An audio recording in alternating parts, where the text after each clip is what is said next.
2019년 부산에서 한 남성이 스스로 목숨을 끊었습니다. 67살이었습니다. 그가 남긴 유서에는 단 한 줄이 적혀 있었습니다. 자식들에게 짐이 되고 싶지 않았다. 그는 35년을 일했습니다. 국민연금은 매달 89만 원이 나왔습니다. 적은 돈은 아니었습니다. 그런데도 그는 버티지 못했습니다. 이 이야기가 특별한 비극이라고 생각하십니까? 아닙니다. 대한민국은 OECD 국가 중 노인 빈곤율 1위입니다. 은퇴 후 10년 안에 경제적으로 무너지는 사람이 생각보다 훨씬 많습니다. 하지만 통계가 말해주지 않는 것이 있습니다. 같은 세대, 비슷한 직장, 비슷한 연금을 받는 사람들 중에서도 완전히 다른 노후를 사는 사람들이 있습니다. 돈 걱정 없이 삽니다. 자식에게 손 벌리지 않습니다. 불안해하지 않습니다. 존엄을 지키며 삽니다.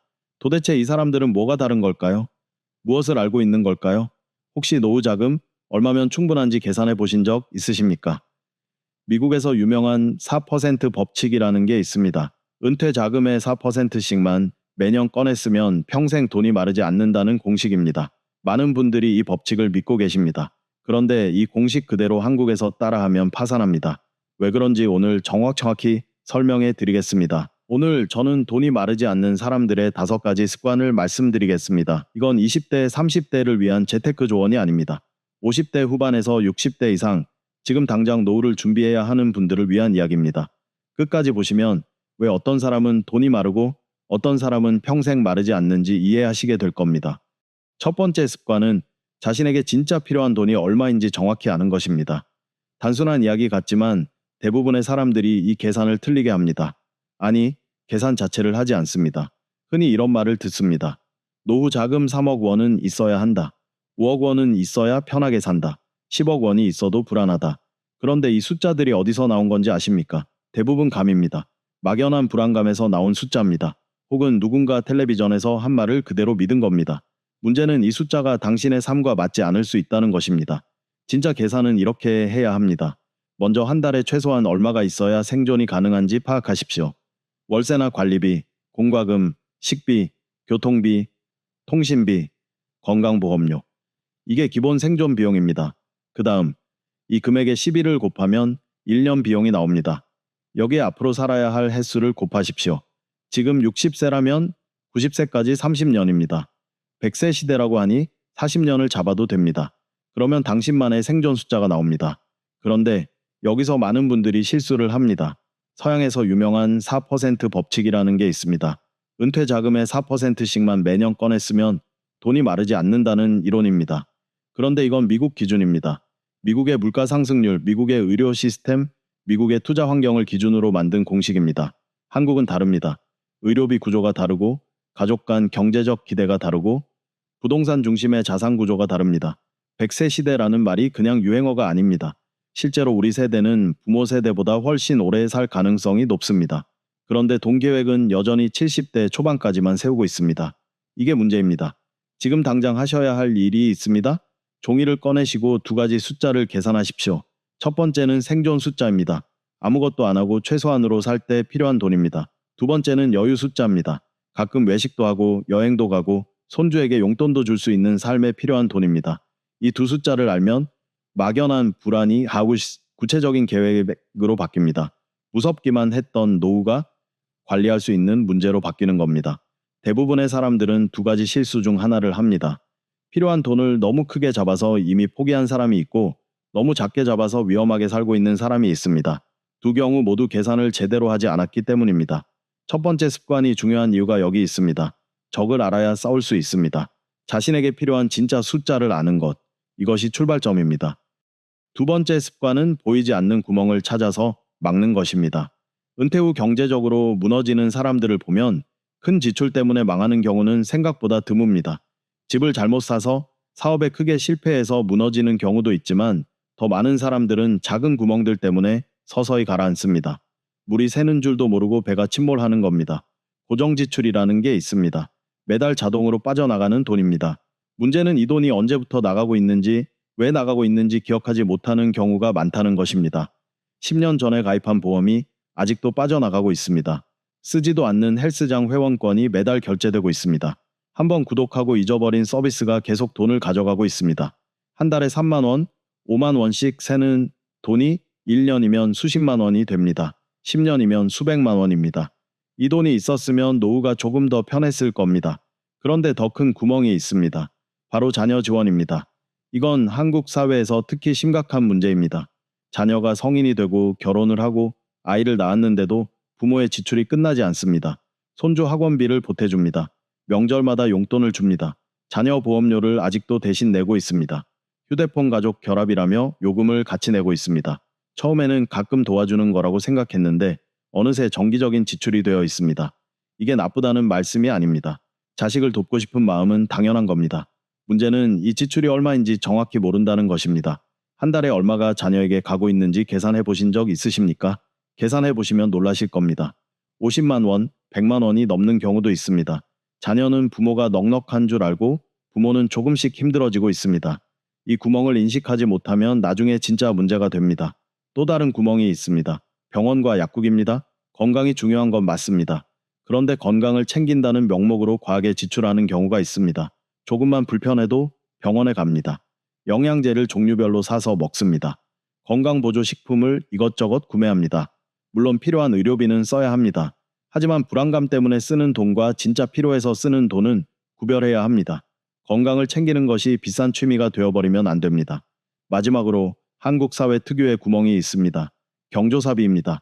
결혼식에 5만 원, 10만 원, 장례식에 또 5만 원, 10만 원, 돌잔치, 칠순잔치, 각종 모임 회비 거절하기 어렵습니다. 체면도 있고 관계도 있습니다. 그런데 이 돈을 1년치 모아보면 상당한 금액이 됩니다. 어떤 분들은 200만 원, 300만 원을 경조사비로만 쓰고 있습니다. 이건 문화적인 세금과 같습니다. 안 낼 수는 없지만 최소한 얼마나 나가고 있는지는 알아야 합니다. 지금 바로 하실 수 있는 일이 있습니다. 3개월 동안 모든 지출을 기록해 보십시오. 카드 명세서를 꺼내시고 통장 내역을 확인하시고 현금으로 쓴 돈도 적으십시오. 3개월이 지나면 자신도 몰랐던 구멍들이 보이기 시작합니다. 잊고 있던 구독료, 습관처럼 나가던 돈, 생각보다 컸던 지출들. 이걸 발견하는 순간 돈을 지키는 힘이 생깁니다. 보이는 파도는 피할 수 있습니다. 하지만 보이지 않는 구멍은 배를 가라앉힙니다. 두 번째 습관의 핵심은 바로 이것입니다.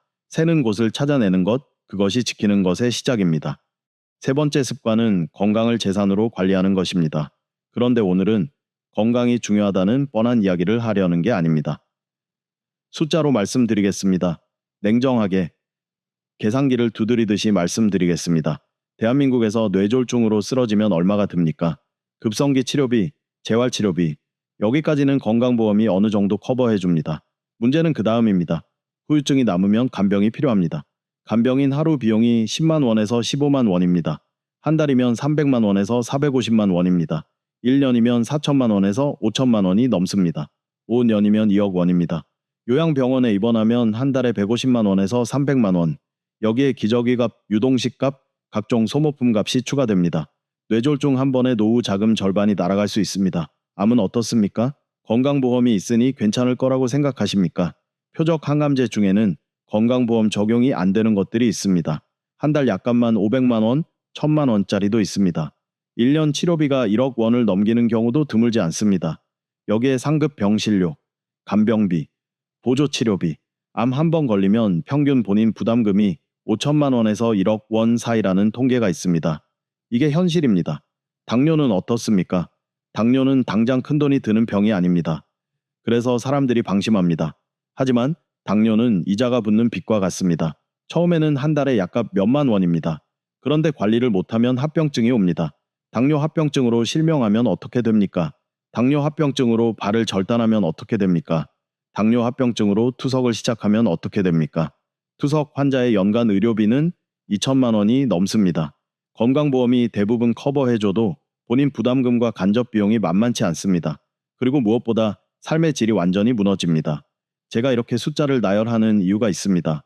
건강은 감정의 문제가 아니라 재무제표의 문제라는 것을 이해하셔야 하기 때문입니다. 60세 이후에 건강이 무너지면 단순히 아픈 게 아닙니다. 파산으로 가는 문이 열리는 겁니다. 그러면 이 위험을 줄이려면 얼마를 투자해야 합니까? 여기서 놀라운 사실을 말씀드리겠습니다. 거의 공짜입니다. 하루 30분 걷기. 이게 얼마짜리 투자인지 계산해 드리겠습니다. 규칙적인 걷기 운동은 심혈관 질환 위험을 30에서 40% 낮춥니다. 뇌졸중 위험을 25% 이상 낮춥니다. 당뇨 발생 위험을 40% 이상 낮춥니다. 아까 말씀드린 숫자들 기억하십니까? 뇌졸중 간병비, 5년의 여권. 이걸 25% 낮춘다는 건 5천만 원어치 위험을 줄인다는 뜻입니다. 하루 30분 걷는 것에 기대 수익이 수천만 원이라는 겁니다. 이런 투자가 세상에 어디 있습니까? 헬스장 등록비도 필요 없습니다. 운동화 하나면 됩니다. 공짜로 수천만 원짜리 보험에 가입하는 것과 같습니다. 수면도 마찬가지입니다. 수면 부족은 치매 위험을 높입니다. 치매 환자 1인당 연간 관리 비용이 2천만 원이 넘습니다. 가족이 직접 돌보면 돈은 덜 들지만 누군가의 인생이 멈춥니다. 배우자가 간병에 매달리거나 자녀가 직장을 그만둬야 합니다. 이게 돈으로 환산하면 얼마입니까? 계산이 안 됩니다. 그런데 충분히 자는 것만으로 이 위험을 상당 부분 줄일 수 있습니다. 수면은 공짜입니다. 사회적 관계도 숫자로 말씀드리겠습니다. 사회적으로 고립된 노인은 치매 발생 위험이 50% 이상 높다는 연구가 있습니다. 우울증 위험도 훨씬 높습니다. 우울증이 오면 병원을 더 자주 가게 됩니다. 불필요한 소비가 늘어납니다. 외로우면 홈쇼핑을 봅니다. 필요 없는 물건을 삽니다. 이상한 건강식품에 현혹됩니다. 사기를 당하기도 쉬워집니다. 고독은 비용입니다. 반대로 친구를 만나고 모임에 나가고 이웃과 인사하는 것, 이건 투자입니다. 거의 돈이 안 드는 투자입니다. 마지막으로 음식에 대해 말씀드리겠습니다. 식비를 아끼겠다고 라면으로, 냉동식품으로, 햇반에 반찬 하나로 끼니를 때우는 분들이 있습니다. 한 끼에 2,000원, 3,000원 아끼는 겁니다. 한 달이면 10만 원, 20만 원 절약됩니다. 좋아 보입니다. 그런데 이 식습관이 10년 쌓이면 어떻게 됩니까? 혈압이 올라갑니다. 혈당이 올라갑니다. 결국 그때 아꼈던 2, 300만 원에 100배를 병원비로 토해내게 됩니다. 식비 절약은 가장 비싼 절약입니다. 숫자로 따지면 손해보는 장사입니다. 정리하겠습니다. 60세 이후의 건강관리는 자기 개발이 아닙니다. 위험관리입니다. 리스크 해지입니다. 하루 30분 걷기는 수천만 원짜리 보험입니다. 충분히 자는 것은 치매 비용을 줄이는 투자입니다. 사람을 만나는 것은 고독 비용을 막는 울타리입니다. 제대로 먹는 것은 미래 병원비를 선불로 아끼는 겁니다. 병원 침대에 누워있는 부자보다 공원을 걷고 있는 서민이 더 부자입니다. 이게 과장이 아닙니다. 재무제표로 따져도 그렇습니다. 세 번째 습관의 핵심은 바로 이것입니다. 건강을 지키는 것은 감정적인 선택이 아니라 가장 수익률 높은 재테크입니다. 네 번째 습관은 주거에 대한 생각을 바꾸는 것입니다. 이 주제는 한국에서 특히 민감합니다. 왜냐하면 우리나라 사람들의 자산 대부분이 부동산에 묶여 있기 때문입니다. 그래서 조심스럽게, 하지만 솔직하게 말씀드리겠습니다. 한국 은퇴자들에게 아주 흔한 상황이 있습니다. 통장에는 돈이 별로 없습니다. 매달 들어오는 연금으로는 빠듯합니다. 그런데 살고 있는 아파트는 8억 원짜리입니다. 어떤 분은 10억이 넘는 집에 살고 있습니다. 숫자만 보면 부자입니다. 그런데 실제 생활은 어떻습니까? 관리비 내기 빠듯하고 경조사비 나갈 때마다 한숨이 나오고 손주 용돈 주려면 고민해야 합니다. 이게 바로 자산은 부자인데 현금은 가난한 상태입니다. 영어로 에셋리치 캐시푸어라고 합니다. 한국 은퇴자들 중에 이런 분들이 정말 많습니다. 문제는 이분들 대부분이 이 상황을 바꾸지 않는다는 겁니다. 왜 그럴까요? 이유가 있습니다. 첫 번째는 감정입니다. 이 집에서 아이들을 키웠습니다. 수십 년을 살았습니다. 추억이 있습니다. 이 집은 단순한 부동산이 아니라 삶의 일부입니다. 그래서 떠나기가 어렵습니다. 이 마음 충분히 이해합니다. 당연한 감정입니다. 두 번째는 체면입니다. 이게 더 큰 문제일 수 있습니다. 작은 집으로 이사가면 주변에서 뭐라고 할까? 형편이 어려워졌나 보다. 자식들이 안 도와주나 보다. 이런 시선이 두렵습니다. 한국 사회에서 집은 단순한 주거 공간이 아닙니다. 사회적 지위의 상징입니다. 그래서 무리해서라도 큰 집을 유지하려고 합니다. 안에서는 힘들어도 밖에서 보기에는 괜찮아 보이려고 합니다. 그런데 한번 냉정하게 계산을 해보십시오. 지금 살고 있는 집이 8억 원이라고 가정합시다. 이 집을 팔고 4억 원짜리 작은 집으로 이사를 갑니다. 그러면 4억 원이 남습니다. 이 돈을 안전하게 굴리면서 매달 조금씩 쓴다고 해봅시다. 월 150만 원씩 쓰면 22년을 쓸 수 있습니다. 월 100만 원씩 쓰면 33년입니다. 60세 이 결정을 더 내리면 90세가 넘도록 돈 걱정 없이 살 수 있다는 뜻입니다. 물론 이게 쉬운 결정이 아니라는 거 압니다. 그래서 대안도 말씀드리겠습니다. 주택연금이라는 제도가 있습니다. 집을 담보로 맡기고 죽을 때까지 매달 연금을 받는 방식입니다. 집에서 계속 살 수 있으면서 현금 흐름이 생깁니다. 집값이 9억 원이고 65세에 가입하면 매달 200만 원 이상 받을 수 있습니다. 나중에 사망하면 집은 국가에 귀속되거나 자녀가 정산할 수 있습니다. 장단점이 있지만 자산은 있는데 현금이 없는 분들에게는 진지하게 고려해 볼 만한 선택입니다. 또 다른 방법이 있습니다. 지방으로 이사하는 겁니다. 서울이나 수도권 아파트를 팔고 지방 중소도시로 가면 같은 돈으로 훨씬 넓고 좋은 집에 살 수 있습니다. 남는 돈은 노후 자금이 됩니다. 물론 병원 접근성, 자녀와의 거리 같은 문제가 있습니다. 모든 분께 맞는 선택은 아닙니다. 하지만 적어도 가능성으로 열어두고 계산은 해보셔야 합니다. 핵심은 이겁니다. 집은 당신에게 평화를 줘야 합니다. 평화를 빼앗으면 안 됩니다. 큰 집에 살면서 매달 돈 걱정을 하고 자식에게 손 벌리게 될까 불안해하고 밤에 잠을 못 자는 것. 이게 과연 좋은 삶입니까? 조금 작은 집에 살더라도 통장에 여유가 있고 하고 싶은 거 하면서 살고 누구 눈치 안 보는 것. 이게 더 품격 있는 삶 아닙니까? 지금 한번 계산해 보십시오. 만약 집을 줄이면 몇 년치 경제적 평화를 얻을 수 있는지. 그 숫자가 10년이 넘는다면 최소한 진지하게 고민은 해보셔야 합니다. 체면 때문에 이 계산을 피하지 마십시오. 진짜 품격은 큰 집에 사는 게 아닙니다. 누구에게도 기대지 않고 당당하게 사는 것입니다. 네 번째 습관의 핵심은 바로 이것입니다. 집의 크기를 줄이고 삶의 여유를 늘리는 것, 이것이 다운사이징의 진짜 품격입니다. 다섯 번째 습관은 은퇴 후에도 머리를 쓰는 일을 계속하는 것입니다. 앞서 세 번째 습관에서 치매 비용을 말씀드렸습니다. 치매 환자 1인당 연간 관리 비용 2천만 원 이상. 가족이 직접 돌보면 누군가의 인생이 통째로 멈춘다고 했습니다. 그런데 이 치매를 예방하는 가장 강력한 방법이 무엇인지 아십니까? 약이 아닙니다. 영양제가 아닙니다. 뇌를 계속 쓰는 겁니다. 신경과학에서 인지예비력이라는 개념이 있습니다. 영어로 코그니티브 리저브라고 합니다. 쉽게 설명하면 이렇습니다. 평생 뇌를 많이 쓴 사람은 뇌의 여유 자산이 쌓입니다. 나이가 들어 뇌세포가 일부 손상되어도 이 예비력이 버텨줍니다. 반대로 은퇴 후에 뇌를 쓰지 않으면 이 예비력이 급격히 줄어듭니다. 같은 나이, 같은 건강 상태라도 뇌를 계속 쓰는 사람과 쓰지 않는 사람의 치매 발생률이 완전히 다릅니다. 연구에 따르면 은퇴 후에도 정신적으로 활발한 활동을 유지하는 사람은 치매 위험이 30에서 50%까지 낮아집니다. 이게 무슨 뜻입니까? 숫자로 바꿔보겠습니다. 치매에 걸리면 10년간 총 비용이 최소 2억 원입니다. 직접 비용, 간접 비용, 가족의 기회비용까지 합치면 그 이상입니다. 치매 위험을 40% 낮춘다는 건 8천만 원어치 위험을 줄인다는 뜻입니다. 뇌를 계속 쓰는 것은 8천만 원짜리 보험에 공짜로 가입하는 것과 같습니다. 그러면 뇌를 쓴다는 게 구체적으로 뭘 의미합니까? 텔레비전 앞에 앉아서 드라마를 보는 건 뇌를 쓰는 게 아닙니다. 유튜브를 멍하니 보는 것도 아닙니다. 뇌를 쓴다는 건 새로운 정보를 처리하고 문제를 해결하고 다른 사람과 소통하면서 생각을 정리하는 겁니다. 예를 들어 보겠습니다. 평생 영업일을 하셨던 분이 은퇴 후에 동네 소상공인들에게 한 달에 두세 번 마케팅 조언을 해주고 있습니다. 큰 돈을 받는 게 아닙니다. 하지만 이분은 매번 상대방의 상황을 분석해야 합니다. 해결책을 고민해야 합니다. 자신의 경험을 현재 상황에 맞게 재구성해야 합니다. 이 과정에서 뇌가 계속 작동합니다. 새로운 신경 연결이 만들어집니다. 인지 예비력이 유지됩니다. 또 다른 예입니다. 은퇴 후에 온라인 강의를 듣기 시작한 분이 있습니다. 역사 강의, 경제 강의, 관심 있는 분야를 골라서 일주일에 두세 번 수업을 듣습니다. 그리고 배운 내용을 손주에게 설명해 줍니다. 배우는 것도 뇌를 쓰는 겁니다. 설명하는 것은 더 강력하게 뇌를 쓰는 겁니다. 이분의 뇌는 70이 넘어도 계속 새로운 연결을 만들고 있습니다. 글을 쓰는 것도 마찬가지입니다. 블로그에 자신의 경험을 정리해서 올리는 분들이 있습니다. 누가 읽든 안 읽든 상관없습니다. 중요한 건 생각을 정리하고 문장으로 만들고 논리적으로 구성하는 과정입니다. 이게 전부 뇌를 보호하는 활동입니다. 여기서 중요한 점을 말씀드리겠습니다. 오해하지 마십시오. 이건 60이 넘어서 열심히 일하라는 말이 아닙니다. 젊은 사람들처럼 뛰라는 말이 아닙니다. 하루에 한두 시간이면 충분합니다.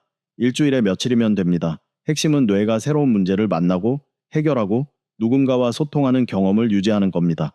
그리고 부수적인 효과도 있습니다. 이런 활동을 하는 분들은 우울증에 걸릴 확률이 낮습니다. 할 일이 있으니까요. 쓸데없는 소비도 줄어듭니다. 시간이 채워져 있으니까요. 가끔 작은 수입이 생기기도 합니다. 그건 보너스입니다. 진짜 목적은 돈이 아닙니다. 뇌를 지키는 겁니다. 뇌를 지키는 게 결국 돈을 지키는 겁니다. 은퇴 후에 완전히 멈추는 순간 뇌도 멈추기 시작합니다. 뇌가 멈추면 치매가 옵니다. 치매가 오면 수억 원이 날아갑니다. 이게 연결고리입니다. 다섯 번째 습관의 핵심은 바로 이것입니다. 머리를 계속 쓰는 것은 자기 만족이 아니라 자산 보호입니다. 가장 비용 효율적인 치매 보험입니다. 처음에 말씀드렸던 부산의 그분 이야기를 다시 해보겠습니다. 67살 35년을 일하셨고 국민연금 89만 원을 받고 계셨습니다. 그분이 무너진 이유는 경제 위기 때문이 아니었습니다. 운이 나빠서도 아니었습니다. 연금이 특별히 적어서도 아니었습니다. 그분은 오늘 제가 말씀드린 것들을 아무도 알려주지 않았기 때문에 무너진 겁니다. 자신에게 진짜 필요한 돈이 얼마인지 계산하는 법을 몰랐습니다. 보이지 않는 곳에서 새고 있는 돈을 찾아내는 법을 몰랐습니다. 건강이 곧 재산이라는 사실을 숫자로 이해하지 못했습니다. 집을 줄이면 얼마나 많은 시간을 벌 수 있는지 계산해보지 않았습니다. 작은 일이라도 계속하면 삶이 어떻게 달라지는지 경험하지 못했습니다. 그리고 아마도 가족과 돈 이야기를 제대로 나눠본 적이 없었을 겁니다. 혼자 끙끙 앓다가 혼자 무너졌습니다. 오늘 말씀드린 습관들을 다시 한번 정리해 드리겠습니다. 하나, 자신에게 필요한 진짜 숫자를 계산하십시오. 생존 숫자와 여유 숫자, 둘 다 알고 계셔야 합니다. 3개월간 지출을 기록해서 보이지 않는 구멍들을 찾아내십시오. 발견해야 막을 수 있습니다. 셋, 건강을 비용이 아니라 자산으로 관리하십시오. 걷고 자고 사람을 만나십시오. 이것이 가장 수익률 높은 투자입니다. 넷, 집의 크기와 삶의 여유를 바꿀 수 있는지 진지하게 계산해 보십시오. 체면보다 평화가 중요합니다. 다섯, 작은 일이라도 계속하십시오. 가치를 만드는 사람은 돈도 의미도 함께 지킵니다. 그리고 마지막으로 가족과 돈 이야기를 나누십시오. 혼자 계획하지 말고 혼자 걱정하지 마십시오. 노후는 5년, 10년이 아니라 20, 30년을 내다보고 준비하셔야 합니다. 여러분은 30년, 40년을 일하셨습니다. 자녀를 키우셨습니다. 가정을 지키셨습니다. 이 나라 경제를 만드는 데 기여하셨습니다. 여러분은 편안한 노후를 누릴 자격이 있는 분들입니다. 밤에 돈 걱정 없이 주무실 자격이 있습니다. 자녀에게 손 벌리지 않고 당당하게 사실 자격이 있습니다. 존엄을 지키며 나이 드실 자격이 있습니다. 하지만 그런 노후는 저절로 오지 않습니다. 운으로 오지 않습니다. 설계해야 옵니다. 오늘 말씀드린 습관들 당장 내일부터 전부 다 하실 필요 없습니다. 하나만 시작하십시오. 아니면 둘, 셋. 그것만으로 1년 후, 5년 후, 10년 후의 삶이 완전히 달라질 수 있습니다. 돈이 당신을 휘두르는 삶이 아니라 당신이 돈을 다스리는 삶, 그 삶을 향해 오늘 첫 발을 내디드시기 바랍니다. 이 영상이 도움이 되셨다면 주변에 이 이야기가 필요한 분과 나눠주십시오. 구독과 좋아요는 이런 콘텐츠를 계속 만드는 힘이 됩니다.